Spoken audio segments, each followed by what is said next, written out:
আসসালামু আলাইকুম ওরহমতুল্লাহি ওয়া প্রিয় বন্ধুরা, কেমন আছেন সবাই? আশা করছি আপনারা সবাই ভালো আছেন। আমার এই চ্যানেলের ৫৮ নম্বর পর্বে আমি আপনাদের সবাইকে স্বাগত জানাচ্ছি। ইবাদত করে না। আমেন হতে অত্যন্ত মেহেরবান ও দয়ালু। আশা করছি গরিবদেরকে সে বেশি প্রাধান্য দেবে। ইনি কি সেই মহান সলা পরামর্শকারী ইউজারশিপ? হ্যাঁ, মহান খোয়াব বিশ্লেষণকারী, যিনি কি না আমনের খোয়াব বিশ্লেষণকারীদের পরাজিত করেছেন।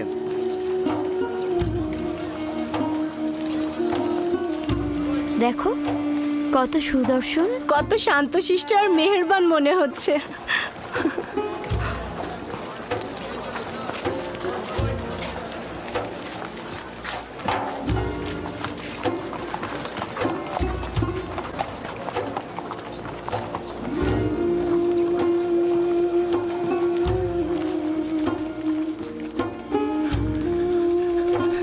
ইউসুফ! চুপ কর গাধা। জনাব আমেন হতে অতিক্রম করার সময় নীরব থাকতে হয়। সরো।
আমি চতুর্থ আমেন হতে মিশরের মহান বাদশাহ আজ হাকিম ইউজারশিপ, যিনি কিনা খোয়াব ব্যাখ্যা এলেমের পারদর্শী এবং সর্বশ্রেষ্ঠ খোয়াব বিশ্লেষণকারী, তিনি এখন থেকে আমার পরামর্শকারী এবং মিশরের কৃষি মন্ত্রণালয়ের প্রধান।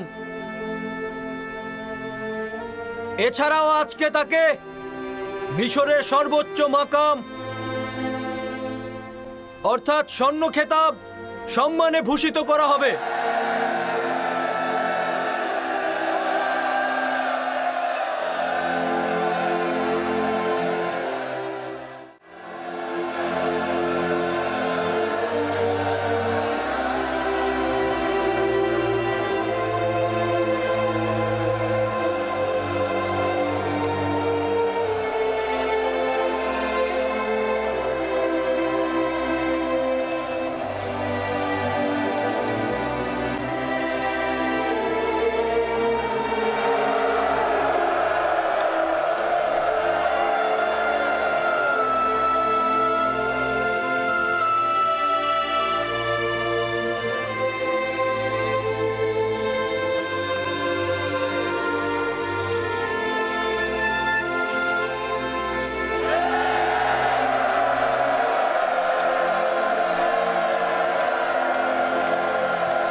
আমি মিশরের মহামান্য বাদশাহ চতুর্থ আমেনহোতেবের মহানুভবতায় শুকরিয়া জ্ঞাপন করছি।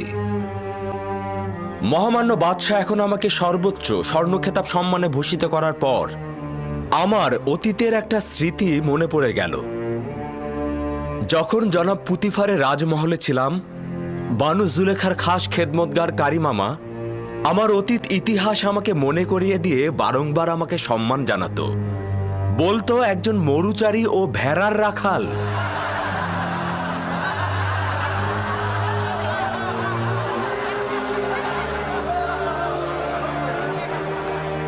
কিন্তু মহামান্য বাদশাহ যখন আমাকে অর্থ ও কৃষি মন্ত্রণালয়ের প্রধান হিসেবে নিযুক্ত করলেন, তখন মনে হলো আমার মহামান্য বাদশাহ বোধহয় আমাকে সেই কাজেরই পুরস্কার দিলেন। তিনি হয়তো ভেবেছেন মরুচারী ও ভেড়ার রাখালই এই কাজের জন্য উপযুক্ত।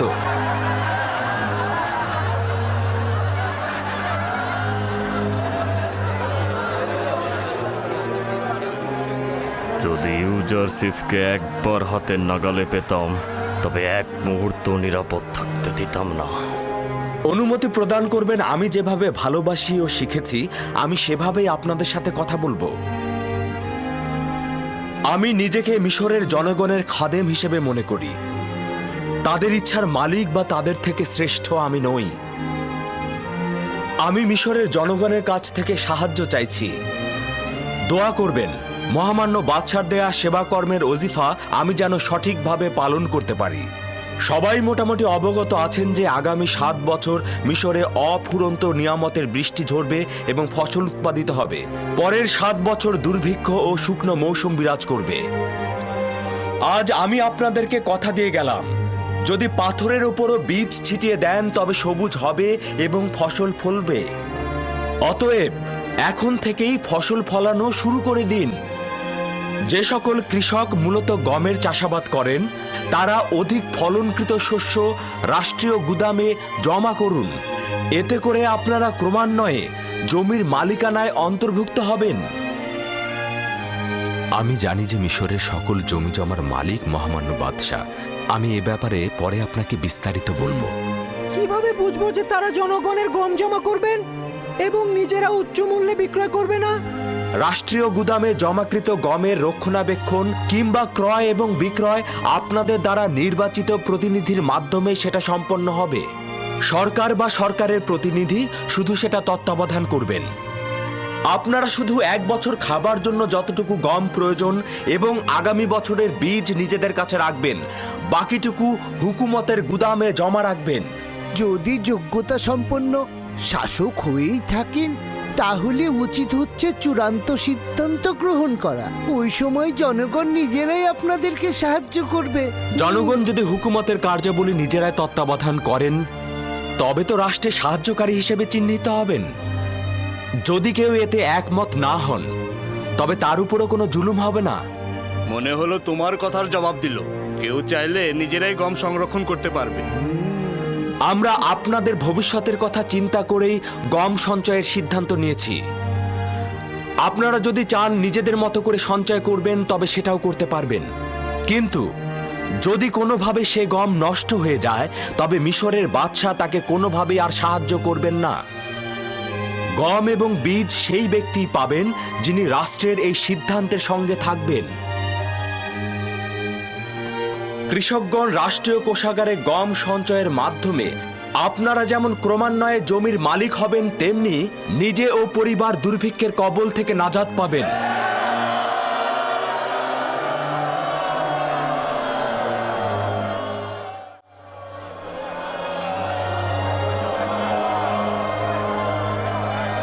যত সব ভাউতাবাজি! জনগণ কি করে সমগ্র মিশরের গম নিয়ে আসবে, আর তেবসে কি করে আপনাদের কাছে হস্তান্তর? যাতায়াত ও বহনের সুবিধার্থে মহামান্য বাদশাহ সিদ্ধান্ত গ্রহণ করেছেন যে প্রতিটি শহরে ও এলাকায় গম সংরক্ষণের জন্য গুদাম তৈরি করা হবে, যাতে সাধারণ জনগণের কোনো কষ্ট না হয়। সে কি তোমার কথা শুনেছে? দুর্ভিক্ষের বিরুদ্ধে সংগ্রামের জন্য মহামান্য বাদশাহ আপ্রাণ চেষ্টা করে যাচ্ছে। আশা করছি আপনারাও এই সংগ্রামে অংশীদার হবেন।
আমরা কেন ইউজারশিপের নিকট গিয়ে কথা বললাম না? কথা বলার সুযোগ পেতেন না। দ্বিতীয়ত, ইউজারশিপের আপনার সাথে কথা বলার তো ইচ্ছেই নেই। কথা বলতে চাইছেন, ওর সাথে কি কথা বলতেন? বলতে চাইছেন যে তাকে ভালোবাসেন, নাকি বছরের পর বছর তার হাজতে থাকা নিয়ে ব্যাখ্যা দিতে চাইছেন?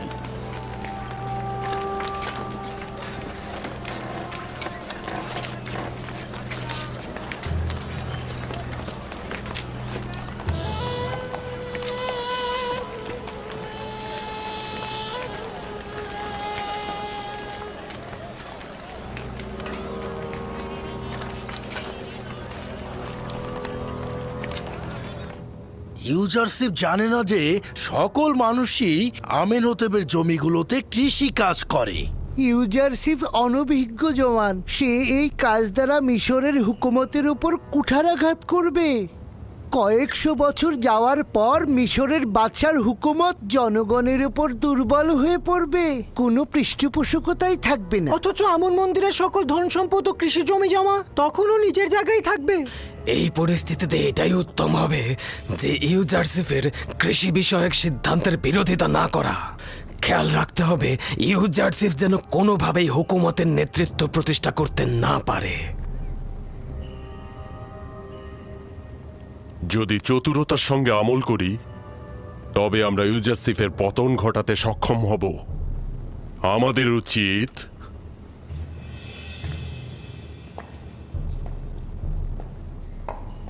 আমেনহোতেবের রাজমহলের দুইজন ক্ষমতাধরের সাহায্য নেওয়া। কারা আলী জনাব? হোরেনহোপ রাজমহলের নিরাপত্তা প্রধান, এবং দ্বিতীয়টি বানুতি আমেনহোতেপের মাতা। ভাবছেন সাহায্য করবে?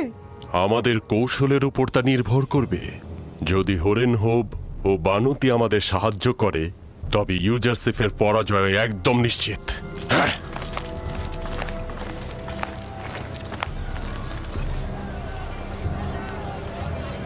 ইরানুস, কেমন আছো ইরানুস? তুমি চলে এলাম তোমাদের দেখতে। আমরা আজাদ হয়েছি। ইউজারশিপ কোথায়? ইউজারশিপ তার খবর আমি জানি এবং এটাও জানি সেই তোমাদের আজাদ করেছে। তোমরা কি তার সাথে মোলাকাত করতে চাচ্ছ? ঠিক আছে, তোমরা চিন্তা করো না। যতক্ষণ পর্যন্ত না আমি এখানে ফিরে আসব তোমরা এখানেই থাকবে, ঠিক আছে? তুমি কোথায় ছিলে? জনাব ইউজারশিপ তোমার সন্ধানে আছেন। আমার সন্ধানে? হ্যাঁ, তুমি মালিক নও? কেন নয়, কেন নয়, আমি তো মালিক ইবনে জার। আচ্ছা ঠিক আছে, তুমি আপাতত এদের কিনারায় থাকো, আমি ইউজারশিপকে খবর দিচ্ছি।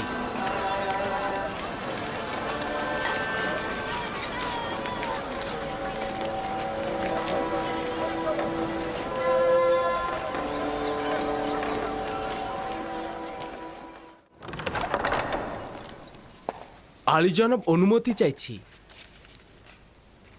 কি হয়েছে ইরানুস, বলো। জাভিরা কারাগারের হাজতিগণ মোলাকাতের অনুমতি চাইছে। আলী জনাব কি অনুমতি দেবেন? হ্যাঁ, অবশেষে তারা এসেছে। অবশ্যই অনুমতি দেব। যাও, তাদেরকে এখানে নিয়ে এসো। আরেকটি সংবাদ আছে, এছাড়াও মালিক ইবনেজারকে খুঁজে পেয়েছি। সে এখন কোথায়? তাকেও সেইখানেই রেখে এসেছে আলী জনাব। আমি নিজেই তাদের দিদার যাব।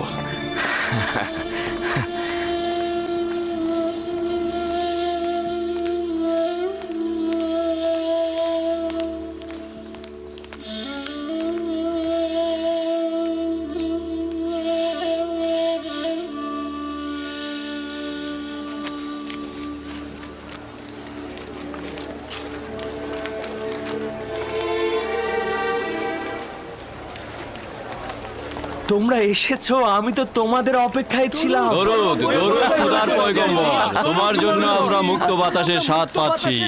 অনেক খুশি হয়েছে আমি তোমাদের দেখে। দরুদ তোমার উপর। শুকরিয়া ইউজারশিপ, আমাদেরকে আজাদ করার জন্য।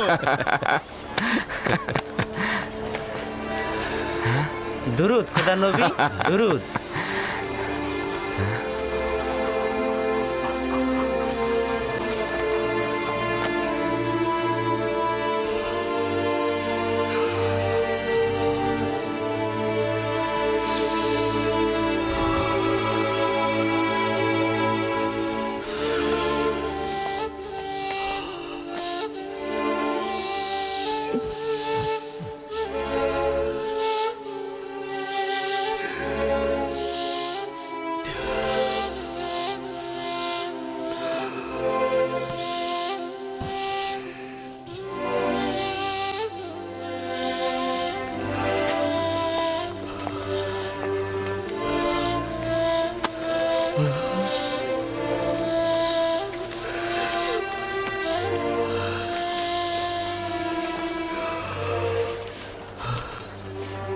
আপনি এখানে কি করছেন? আর আপনার একই হাল হয়েছে? হে আমার খোদার নবী, আমি অনুতপ্ত, অনুশোচনাগ্রস্ত মালিক, যে আপনাকে বন্দি দশায় নিক্ষেপ করেছিলাম। কি বলছেন এসব? আমাকে দেখে কি আপনার বন্দি বলে মনে হচ্ছে? খোদা বন্দেগার দয়ায় তুমি মহান ও স্বাধীন হয়েছ। আর দেখো আমি কেমন ভবঘুরে। তোমাকে বিক্রি করার প্রায় 20 বছর হলো, আমি এখনো তেবস ত্যাগ করিনি। চেষ্টা করেছি দিলকে তোমার থেকে বিচ্ছেদ ঘটাতে পারিনি। আপনি এ কি করেছেন? আমি তো ভেবেছি আপনি ব্যবসার কাজে মিশরে এসেছেন। খোদাবন্ধ আমাকে ক্ষমা করুক, আপনাকে এই ভবঘুরে অবস্থায় পতিত করেছি। নিজেকে আমি এখনো গুনাহগার ভাবছি, কেননা খোদার পয়গম্বরকে আমি বিক্রি করেছিলাম। কিন্তু এই বেচাকেনায় খারাপ কিছু ছিল না। ইউসুফকে বিক্রি করলেন আর ইউসুফের বন্ধুত্ব পেলেন, আর আমি বন্দী হলাম এবং মন্ত্রীর পদমর্যাদায় ভূষিত হলাম। আমি এখানে অবস্থান করছি অতীতের ভুলের প্রায়শ্চিত্ত করার জন্য। আমি তো তোমার কাছ থেকে মুখ ফিরিয়ে নিতে পারবো না। অনুশোচনায় আমার সঙ্গে কাজ করবে এটার কোনো দরকার নেই। আমার ভাইয়ের, আমার বন্ধুরা, আমি একটা পয়েন্ট আর বেশি লম্বা করতে পারছি না। সম্মানিত ভাইয়ের আমার, এরপর আল্লাহ রাসূল সাল্লাল্লাহু আলাইহি ওয়াসাল্লাম 4 নম্বরে বলেছেন, এলেম উঠে যাবে, মানুষের মধ্যে এলেম থাকবে না। এলেম মানে আল্লাহ নবী কোনটা বোঝাতে চেয়েছেন? আজকের যুগে কি শিক্ষিতর হার কম না বেশি? আল্লাহ নবী বললেন এলেম উঠে যাবে, মূর্খতা বেড়ে যাবে, এলেম উঠে যাবে। অথচ আমরা দেখতেছি প্রত্যেকটি বাড়িতে বাড়িতে honours masters pass, matric pass, IA pass বাদ দিলে কোনো ফ্যামিলি নাই। আমি শুনেছি, ছোটবেলায় দেখেছি আমাদের বাপ দাদাদের আমলে 3 পাস করলে জোর করে হাত পা বেঁধে নিয়ে আর্মির চাকরি দিত, কি তাও ফ্রি, কথা বলেন। আর এখন 15 লক্ষ টাকা ম্যানেজ করে তাও মামা খালু লাগবে। কি লাগবে? 15 লক্ষ টাকা, তারপরেও মামা খালু লাগবে। দল হতে হবে, অন্য দলের হলে তো হবেই না। কি অন্য দলের হলে তার সার্টিফিকেট যতই শক্তিশালী হোক, যতই তার সর্বদিক দিয়ে কমপ্লিট হোক, নো, এই দলে আসো তারপরে হবে। কি কথা বলেন, ঠিক কিনা? এগুলো হচ্ছে কিনা আমার ভাইরা? এগুলো ইসলাম শিক্ষা দেয় না। আমার ভাইরা লক্ষ্য করুন, তাহলে এলেম উঠে যাবে। আল্লাহ নবী কেন বললেন? আজকে 23 সাল থেকে শুরু হয়েছে, ক্লাস 1 থেকে শুরু করে নিয়ে গ্রাজুয়েট পর্যন্ত, ক্লাস 1 থেকে শুরু করে নিয়ে গ্রাজুয়েট পর্যন্ত আপনি ইসলাম শিক্ষা থাকবে, কিন্তু ইসলাম শিক্ষার কোনো পরীক্ষা, কথা বলছেন না, কথা বলছেন না। কি চেয়ারম্যান সাহেব আসছে নাকি? হ্যাঁ, সভাপতি সাহেব, লিল্লাহি তাকবীর, লিল্লাহি তাকবীর। সভাপতি সাহেবের আগমন। আল্লাহ তাআলা সভাপতি সাহেবকে কোরআনের জন্য কবুল করেন, বলেন আমিন। সম্মানিত ভাইয়েরা আমার, এমনি আজকের যুগের আলহামদুলিল্লাহ সভাপতি সাহেবকে দেখে মনটা ভরে গেল। এরকম মানুষ সভাপতি হতে হয়, বলেন আল্লাহুম্মা আমিন। আলহামদুলিল্লাহ ভাইয়েরা আমার, তাহলে ক্লাস 1 থেকে গ্রাজুয়েট পর্যন্ত ইসলাম শিক্ষা সাবজেক্টটা নামে থাকবে, কিন্তু পরীক্ষা, কথা বলছেন, পরীক্ষা হবে না, পরীক্ষা হবে না। একটা সাবজেক্টের উপরে পরীক্ষা থাকলে তাই ছেলে মেয়েরা নকল করার জন্য পাগল হয়ে যায়। যদি পরীক্ষা না হয় ওই সাবজেক্টের উপরে, ওটাকে ধরবে, পড়বে, স্পর্শ করবে। এটা গভীর ষড়যন্ত্র কিনা? সুদূর পরিসর গভীর একটি ষড়যন্ত্র। তার মানে আপনাকে ইসলাম জানতে দেওয়া হবে না। সেই ষড়যন্ত্র চলছে। ডারউইনের মতবাদ, কার্ল মার্কসের মতবাদ, এমনি ভাবে ইহুদি খ্রিস্টানদের সমস্ত মতবাদ, ভিন্ন ধর্মের মতবাদ চর্চা করার জন্য পায়তারা চলছে। কথা বলুন, ঠিক কিনা? তবে আপনাদেরকে অনুরোধ করব, প্রত্যেকটি জায়গা থেকে প্রত্যেকটি মানুষ আজকে আমাদেরকে সচেতন হয়ে কোরআন আলাদাভাবে চর্চা করতে হবে, গবেষণা করতে হবে। শুধুমাত্র শিক্ষা প্রতিষ্ঠানের প্রতি যদি আপনারা নির্ভরশীল হয়ে পড়ে থাকেন, তাহলে কিন্তু আজকের যুগে ইসলাম জানতে পারবেন না। কারণ আমি প্যান্ডেলে যদি এখন প্রশ্ন করি, এখনই যে আপনাদেরকে পরীক্ষা নেই, এখনই প্রমাণ হয়ে যাবে। আপনারা বলুন তো ইসলাম মানে কি? দেখছেন, ব্রিটিশ এটাই আমাদেরকে শিক্ষা দিয়েছে। ব্রিটিশের শেখানো কথা এটা। ইসলাম মানে কি? শান্তি। যারা আলেম আছেন একটু বলেন না। শান্তি ঠিকই, কিন্তু সেটা পরে। ইসলাম শব্দের অর্থ আত্মসমর্পণ করা। কি করা? একটু শিখে যান। দেখেন আমরা তাহলে কত মূর্খ। এই যে 4 নম্বর হাদিসে 4 নম্বর পয়েন্ট বলছে এলেম উঠে যাবে, মূর্খতা বেড়ে যাবে। দেখেন ইসলাম শব্দের অর্থ আমরা জানি না, অথচ আমাদের ধর্মের নাম ইসলাম। আমাদের ধর্মের নাম ইসলাম, সেই ইসলাম শব্দের অর্থ আপনারা জানেন না, আমরা জানি না। বললাম শান্তি। জি না না না, ইসলাম শব্দের অর্থ আত্মসমর্পণ করা। ব্যক্তি জীবন, পারিবারিক জীবন, আপনার ব্যবসায়ী জীবন, আপনার পারিবারিক জীবন, ব্যবসায়ী জীবন, আপনার সংস্কৃতি, আপনার অর্থনীতি, আপনার স্বরাষ্ট্রনীতি, আপনার পররাষ্ট্রনীতি, আপনার বিচার নীতি, আপনার রাজনীতি, আপনার প্রত্যেকটি নীতি হতে হবে কোরআন সুন্নাহ মোতাবেক। কথাগান ঠিক কিনা? প্রত্যেকটি জায়গায় যদি আপনি আপনার নিজেকে যদি আল্লাহর কাছে সঁপে দিতে পারেন, আপনি রাজনীতি করবেন কাঠটা দিয়ে, আল্লাহর কোরআন দিয়ে না আমেরিকার তৈরি করা ওইটা দিয়ে। কথা বলেন। আল্লাহর তৈরি করা কোরআন দিয়ে আপনি সংস্কৃতি চালাবেন, আপনি ব্যবসা করবেন, আপনি স্বরাষ্ট্রনীতি চালাবেন, পররাষ্ট্রনীতি চালাবেন, আপনি বিচার নীতি চালাবেন। যদি কোরআন দিয়ে চালান তাহলে প্রত্যেকটি মানুষ সঠিক বিচার পাবে। আর কোরআন দিয়ে যদি বিচার না করেন তাহলে সঠিক বিচার কেউ পাবে না। দলীয়করণ, আত্মীয়করণ, বংশীয়করণ হবে। কথা বলেন ঠিক কিনা? এই জন্য ইসলাম শব্দের অর্থ আমি বললাম যে আত্মসমর্পণ করা। আর আপনি যখনই আত্মসমর্পণ করবেন প্রত্যেকটি জায়গায় নামাজের মতো, তখনই আপনার সমাজের প্রত্যেকটি জায়গায় শান্তি এসে যাবে। সুবহানাল্লাহ। তাহলে আল্লাহ রাসূল যে বলে গেছেন যে এলেম উঠে যাবে, মূর্খতা বেড়ে যাবে, বাস্তবতার সাথে প্রমাণ আছে কিনা? হ্যাঁ, আরে এমনও লোক আছে এর মধ্যে যে 7-8টা সন্তান হয়ে গেছে, ফরজ গোসলের নিয়ম জানে না, ওযু জানে না, গোসল জানে না। আরে ভাত খেতে হয় কিভাবে, চা খেতে হয় কিভাবে, খাবার কোন হাত দিয়ে খেতে হয় এটাও জানে না। ম্যাক্সিমাম লোক দেখবেন বিড়ি এই হাত দিয়ে খায়, আবার ফুঁকো মারে উপর দিকে কয়েক কিলোমিটার গেল। কি কথা বলে? চা বাম হাত দিয়ে খায়, বাম হাত দিয়ে খায় শয়তানে। কথা বলেন ঠিক কিনা? প্রত্যেকটি খাবার কোন হাত দিয়ে খেতে হয়।